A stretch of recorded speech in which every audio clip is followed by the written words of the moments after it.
अस्सलामुअलैकुम। मैं हूं अख्तर अब्बासी और आप देख रहे हैं वर्ल्ड स्पोर्ट्स।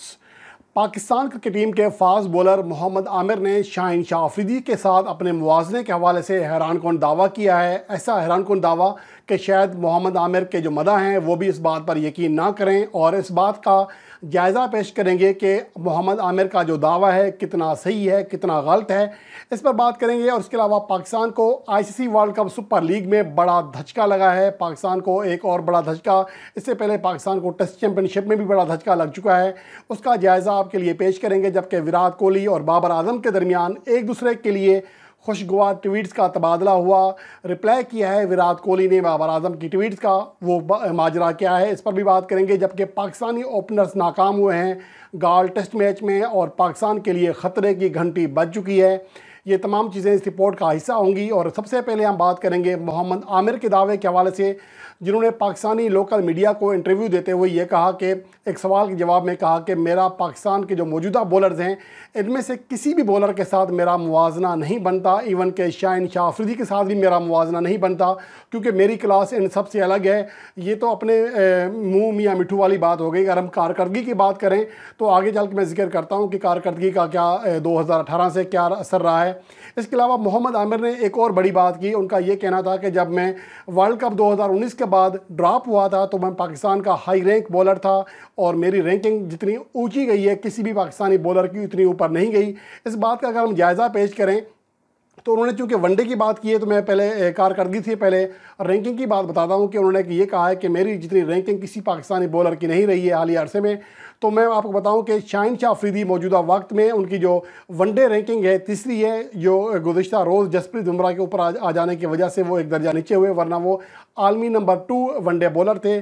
और टेस्ट बॉलिंग रैंकिंग में उनकी मौजूदा पोजीशन चौथी है, जबकि टी20 रैंकिंग में वो 12वें नंबर पर हैं और पाकिस्तान के हाई रैंक बॉलर हैं, जबकि उनकी कैरियर बेस्ट टी20 रैंकिंग 9 है। इसके अलावा अगर हम आमिर की जो बेस्ट चलें, बाकी को छोड़ दें कब कहाँ रहा, लेकिन उनके जो कैरियर में जो सबसे बड़ा पीक था वो ये था कि टी20 रैंकिंग में और वनडे रैंकिंग में वो 7वें नंबर पर आए। कभी दुनिया के टॉप 5 बॉलर्स में वाइट बॉल में जगह नहीं बना सके, चाहे वो वनडे हो चाहे टी20 हो। और टेस्ट मैच में जो टेस्ट रैंकिंग थी उनकी बेस्ट रैंकिंग वो 8 थी। वो किसी भी फॉर्मेट में वो टॉप 6 बॉलर्स में भी जगह बनाने में कामयाब नहीं रहे। लेकिन दूसरी जानब अगर हम शाहीन शाह अफरीदी की बात करें तो मौजूदा वक्त में वो वाइट बॉल के रेड और वाइट बॉल के टॉप 3 बॉलर्स में शामिल हैं, जबकि टी20 रैंकिंग में मौजूदा वक्त में वो 12वें दर्जे पर खड़े हैं। इससे अंदाज़ा लगाया जा सकता है अगर हम रैंकिंग की बात करते हैं।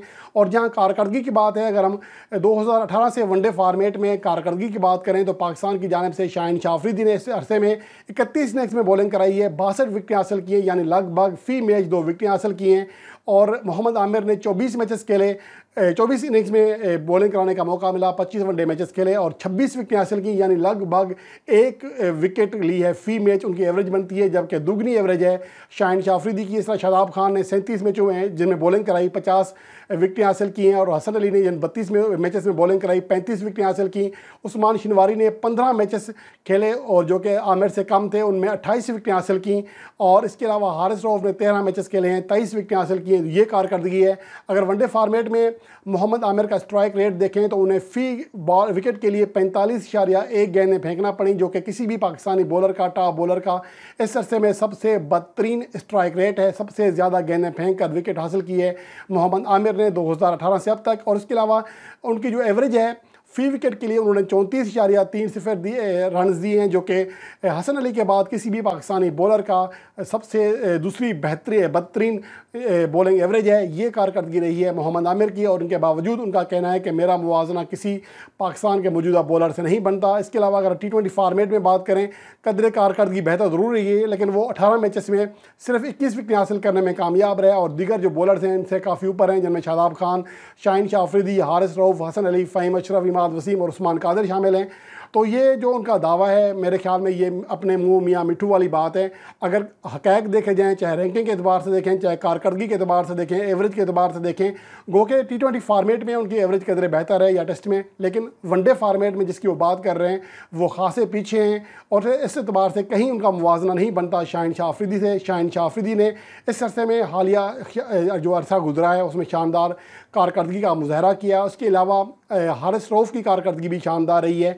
तो उसका मुवाजना फ़हीम अशरफ जैसे बॉलर से तो किया जा सकता है। कारकर्दगी के अतबार से गो के मोहम्मद आमिर का एक बड़ा इम्पैक्ट था 2010 में जब वो स्पॉट फिक्सिंग में उलझे थे। उससे पहले उनका दुनिया मान रही थी, उनको एक नेचुरल टैलेंट कह रही थी, मान रही थी कि उनके अंदर बहुत बड़ा टैलेंट है और वो पाकिस्तान के लिए आने वाले वक्तों में बहुत ज़्यादा कामयाब होंगे और पाकिस्तान के लिए बहुत बड़ी खिदमत अंजाम देंगे। लेकिन उन्होंने जिस तरह अपने कैरियर को दाग किया, उसके बाद जब उनकी वापसी हुई, गो के पहले एशिया कप में 2016 में उनकी कारकर्दगी अच्छी रही थी, लेकिन उसके बाद उनकी कारकर्दगी ज़वाल पजीर रही। इवन के मौजूदा वक्त में अगर उनकी आप कारकर्दगी उठाकर देख लें T20 लीग्स में, वहाँ पर मासिवाय 1-2 मैचेस किया उनकी कारकर्दगी ज़्यादा बेहतर नहीं रही है। लेकिन इसके बावजूद उनका ख्याल है कि वो अभी भी दुनिया के टॉप बॉलर हैं। ये कुछ ऐसे मदा हैं जो उन्हें बग़ैर मशरूत चाहते हैं, चाहे कारकर्दगी कैसी भी हो, उनको हीरो मानते हैं। ये सिर्फ शायद उन्हीं लोगों के लिए मैसेज था।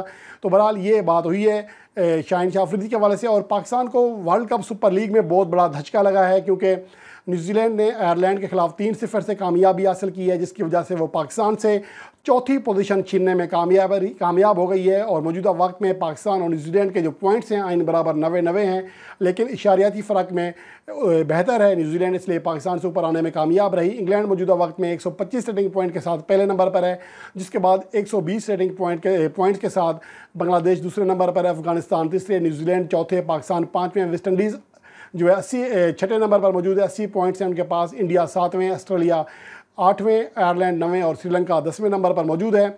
और इस हवाले से जो टॉप 10 में मौजूद नहीं है साउथ अफ्रीका, उन्होंने अपनी एक वनडे सीरीज़ फॉरफीट की है, यानी अपने पॉइंट्स दिए हैं ऑस्ट्रेलिया को। इसके जो है नुकसान है साउथ अफ्रीका को बहुत बड़ा हो सकता है, क्योंकि टॉप 8 टीमें ही जो वर्ल्ड कप सुपर लीग के पॉइंट्स से बराबर टॉप 8 टीमें होंगी, वही बराह रास्त क्वालिफाई कर सकेंगी T20 वर्ल्ड कप 2023 के लिए, जो कि 50 ओवर का होगा, इंडिया में खेला जाएगा। इसलिए बहरहाल पाकिस्तान अभी फ़िलहाल सेफ जोन में है, गो के 5वें नंबर पर चला गया है। लेकिन पाकिस्तान को जो अगली सीरीज़ है नीदरलैंड के खिलाफ, इंशाल्लाह उसमें अच्छी कारकर्दगी दिखाएगा और फिर एक बार फिर ऊपर आ जाएगा।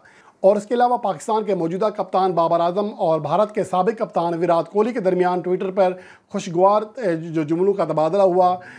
मौजूदा जो कारकर्दगी रही है विराट कोहली की, उस पर बहुत ज़्यादा तनकीद हो रही है, ख़ास तौर पर सेंचुरी के अतबार से। 2019 के बाद से उन्होंने किसी भी फॉर्मेट में अभी तक सेंचुरी नहीं बनाई है, जिसकी वजह से भारतीय मीडिया उन पर बहुत ज़्यादा तनकीद कर रहा है। इवन कि अब उनको ड्रॉप करने की बातें भी हो रही हैं, ख़ास तौर पर जो भारतीय साबिक खिलाड़ी हैं या भारतीय मीडिया है वो ये कह रहा है। और इस मौका पर जब वो 16 रन बनाकर आउट हुए दूसरे वनडे मैच में इंग्लैंड के खिलाफ, इस मौका पर बाबर आजम ने ट्वीट किया कि आप जो बुरा वक्त है ये भी गुजर जाएगा, स्टे स्ट्रॉन्ग, मजबूत रहो। ये उनकी जानब से पैगाम दिया गया। और T20 वर्ल्ड कप 2021 की जो तस्वीर थी वो शेयर की इस मौका पर बाबर आजम ने। इसके जवाब में विराट कोहली ने उनको कहा थैंक यू, मैं शुक्रिया अदा किया, और ये भी कहा कि कीप शाइनिंग एंड राइजिंग। इसके साथ और उनका ये भी कहना था wish you all the best. उनकी जानब से भी नेक ख्वाहिशात का इज़हार किया गया। ये बहुत अच्छी बात है कि पाकिस्तान और इंडिया के जो टॉप खिलाड़ी हैं एक दूसरे के लिए ऐसे जज्बात रखते हैं। इससे पहले रिजवान भी कह चुके हैं कि वो एक फैमिली की तरह हैं। तमाम जो क्रिकेटर्स हैं, चाहे वो इंडिया के हों या पाकिस्तान के हों या किसी भी मुल्क के हों, तो उनकी जानब से ये एक अच्छे पैगाम गए हैं। और अब बाबर आजम और विराट कोहली की जानब से भी ऐसे बयान सामने आ रहे हैं, जो कि अच्छी बात है। और उसके अलावा आज बात करेंगे गाल टेस्ट में, जिसमें श्रीलंकन टीम पहली इनिंग्स में 222 रन बनाकर आउट हो गई, जिसमें दिनेश चंदीमल ने किसी हद तक मुज़ाहमत ज़रूर की, लेकिन इसके बावजूद वो अपनी टीम को बड़ा टोटल नहीं दिला सके। और ये गाल में पाकिस्तान के खिलाफ जो श्रीलंका का स्कोर है, चौथा कम तरीन स्कोर है किसी भी इनिंग्स का। लेकिन बहरहाल इसके बाद जो पाकिस्तानी बैटर्स ने कारकर्दगी दिखाई, अब तक वो इंतहाई मायूस कौन रही है। पाकिस्तान टीम की 2 विकेटें गिर चुकी हैं। सिर्फ 24 रन पर पाकिस्तान के दोनों ओपनर्स पवेलियन वापस लौट चुके हैं। अब्दुल्ला शफीक ने 13 रन बनाए, 47 गेंदें खेली, और इसके अलावा 16 गेंदों पर सिर्फ 2 रन बनाने वाले इमाम उल हक भी आज आउट हुए। इसके अलावा अगर बात करें पराबित जयसूर्या, जिन्होंने गुज़श्ता डेब्यू मैच में कैंगरोज के खिलाफ दोनों इनिंग्स में 6-6 विकेटें हासिल की थी, अभी तक उन्होंने सिर्फ 4 ओवर्स फेंके हैं पाकिस्तान की इनिंग्स में, और 3 ओवर्स उसमें मेडन किए हैं, जिनमें सिर्फ 2 रन देकर 1 विकेट हासिल की। और ये विकेट अब्दुल्ला शफीक की थी, जो कि खासी हद तक सेट हो चुके थे क्रीज पर, उनकी कीमती विकेट हासिल की।